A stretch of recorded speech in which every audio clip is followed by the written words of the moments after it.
don't know about you, but I've never quite heard those passages from Amos in that way. I appreciate that translation very much. It makes it clear that it is judges and those who have the power who have been perverting it for their own ends. It's important to remember that when we cross into the book of Amos, that we're talking about someone who's been called by God, who was nothing more than a shepherd.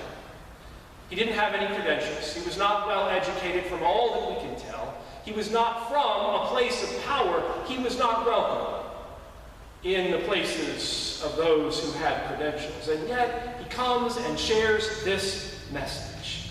This message that God demands loving justice. We heard in Psalm 82 the calling out of the judges that God had set before the people clearly decided to set their own agenda. I'm sure we know nothing about that in our own time. And when the judges fall, it looks like all of society falls. Seek good, not evil, that you might have life. This is the message for this morning. What does it mean to seek life?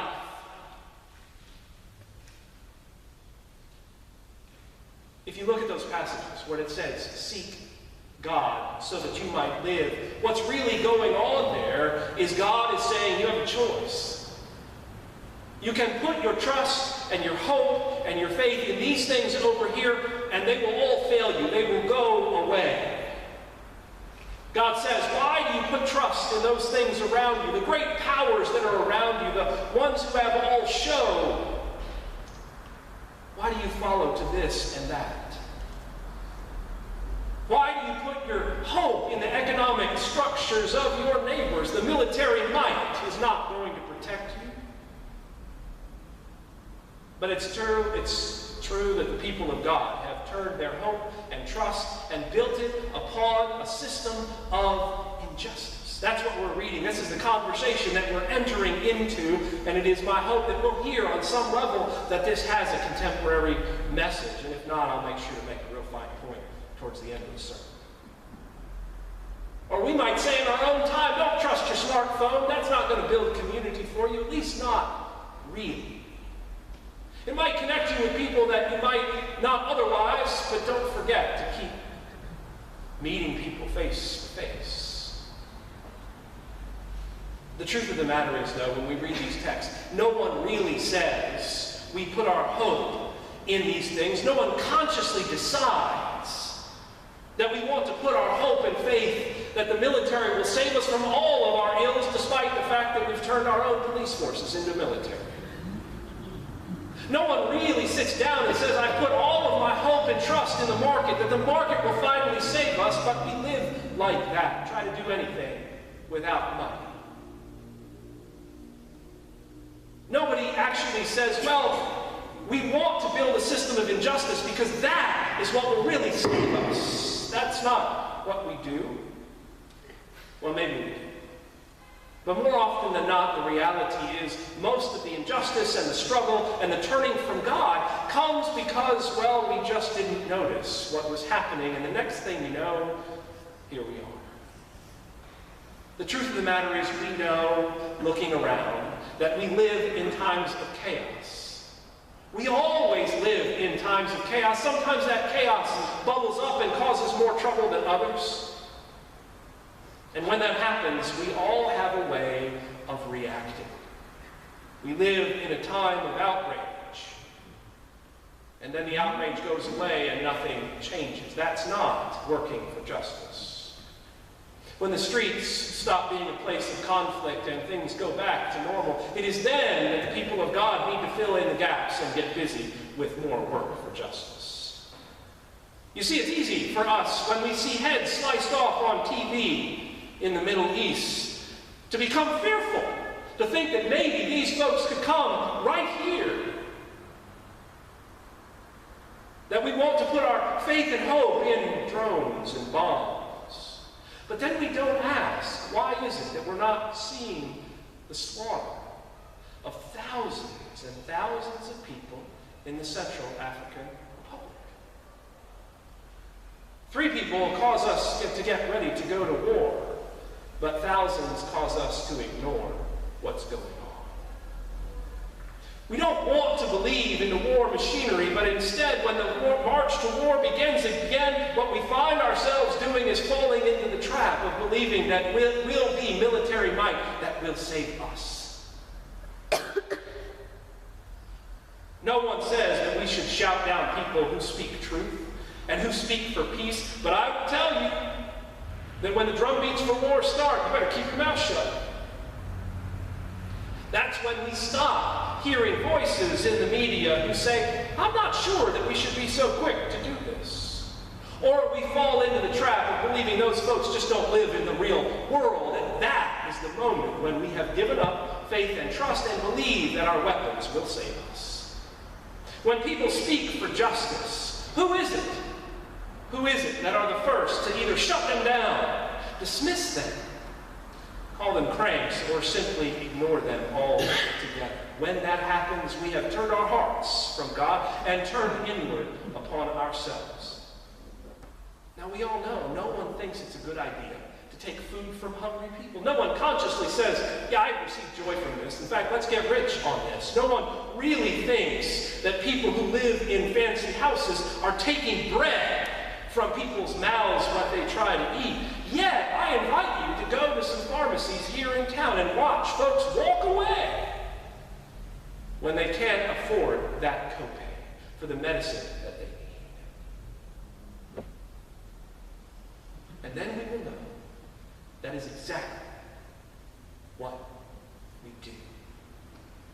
People every day have to make a decision between eating food and taking medicine that might save their lives. All the while, our drug companies are making record profits.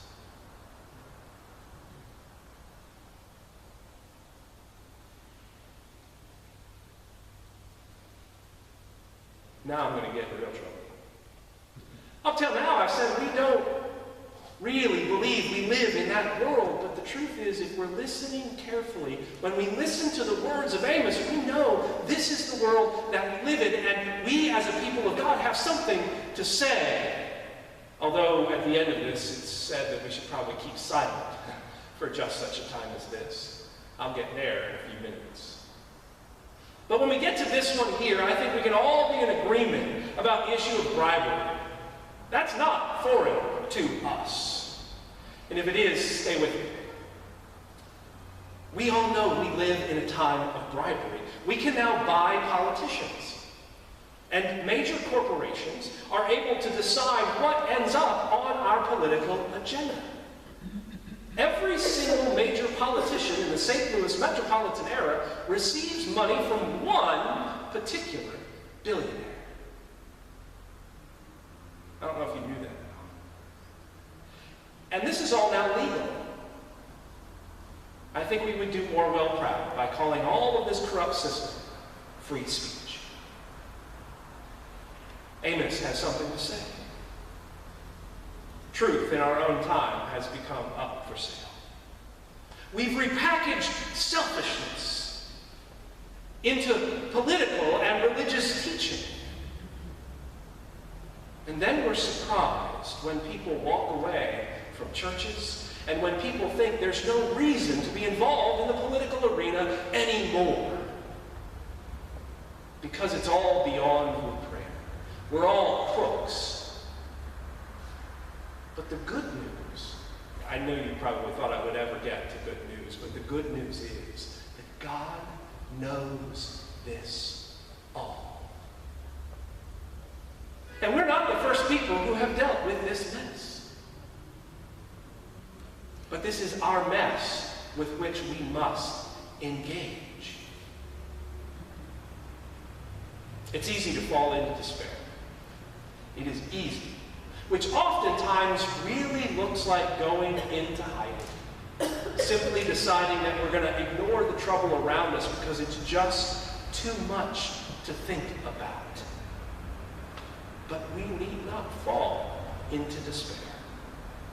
God speaks for us in just such a time as this. God has not remained silent in these times. God says you have a choice to seek the things that make for a living. I don't know that we're as far down the road as the folks who heard those voices from Amos, because the book of Amos says very clearly, you aren't getting out of this. You've destroyed the society. You've created an inequality that the world had not seen before, and you folks knew what God demanded. And when a society is that divided, destroyed, unequal, it is right for the picking. God says that there is still a choice in the midst of a world gone mad. Each one of us have a choice, not just a choice, but a responsibility to make a conscious decision of how we are going to live in the world every day. It's not a call to be a hero on the front line of whatever protest necessarily. It might be, but more often than not, it is about being human in the midst of our broken systems. We have a choice to live hope and life with our feet, with our wallets, with our voices, with our families, with our neighbors. Humanize the world. Refuse to see others as a consumable product to be bought or sold. Refuse to participate in the ongoing machinery. Just stop and see what happens when you go to the grocery store and try to have a conversation with the person who's checking you out. It won't be long before the supervisor shows up and makes sure everything's going okay. In fact, will start packing the bags themselves to get you out of there because you started to mess with the machinery. You think I'm kidding? I've actually tried this on a number of occasions. Look in the person's eyes. See them as another human being, and that itself in our own time is a radical act. Ever drive through the fast food line? Now, I know some of you don't do fast food. Take a moment, look at that person in the eyes, and tell them to have a great day.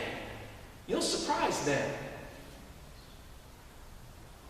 I'm not talking about big issues of justice, but that's exactly what it is, because in the midst of some of these broken systems, friends, that could be the spark that someone needed to see. We can't go into hiding as bad, just in different ways. We need to go out and be in the middle of things. Involve ourselves in the world gone mad. Go outside of your normal circles. Go outside of the church. Go outside of our friends. I used to have hope. Now, some of you don't know maybe exactly how Facebook works, but I'm going to take just a moment to talk about a disturbing trend that I'm seeing, and not all of what you might expect. You see, it used to be, well, they've changed things a little bit. When it got started, it was this wide open democratic process where you could see what your friends were up to all the time. And now, based on your choices, it actually excludes some of the people who are your friends, so you'll never see what they're up to. With the idea that, well, we just want to give people exactly what they want. But here's what happens. When you just get exactly what you want in any place all the time, your world gets smaller and smaller and smaller. And then you don't know why those crazy people over there would do that, because you don't know any of those crazy people, and that's why we got to get out. That's why we got to put ourselves in situations where we didn't expect, get to know people that we generally wouldn't know. That's what it is about. It doesn't really, honestly, have to be huge. It is like just going to the grocery store and engaging someone as a human being instead of just an impediment to getting the milk jug. Smile. Thank somebody who provides you service and mean it. Get to know your neighbors, not just hello, but what is it that they care about in the world? And I'm guessing that they're frustrated about the world like you are. Cross some political boundaries, not with an eye towards telling them how they should be thinking, but asking and figuring out where there's common ground. If I can do it, anybody can do it. I have friends who are vastly politically different, but we find common ground in the most surprising ways. Go and listen. Find out. You can join your voices and your body with those folks who are already seeking justice in your communities. who are looking for fair employment and just laws. But the key is for us in all ages of our lives is to remain open to the ways God is calling us to do loving justice and to seek life anywhere we are. Is this an evil time? I suppose some would say yes, it is. But the truth is, plenty of folks have gone before us, in times more evil and more dangerous than we can even imagine. And remember that we are not pointing out those who are evil. I heard this week in our run-up to the war in Iraq, this time, the Prime Minister of Canada talk about how everyone who is living in the area of ISIS is inherently evil. When talk like that starts, friends, God is angry. Because if I can demonize the other side, that means I'm wholly righteous. And then whatever I do is completely acceptable.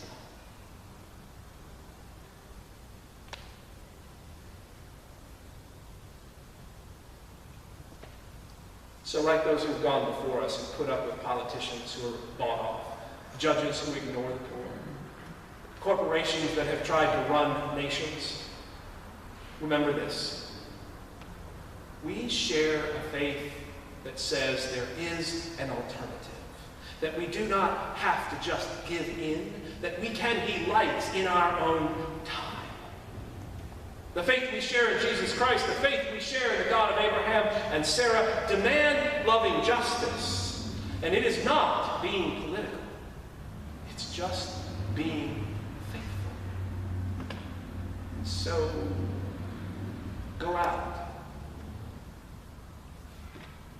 Humanize.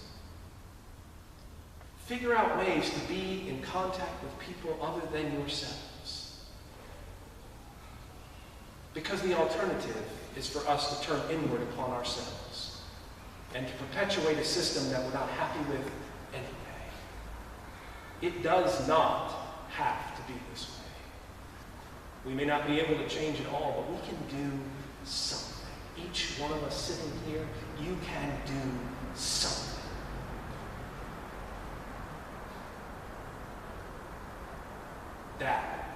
That's the real thing.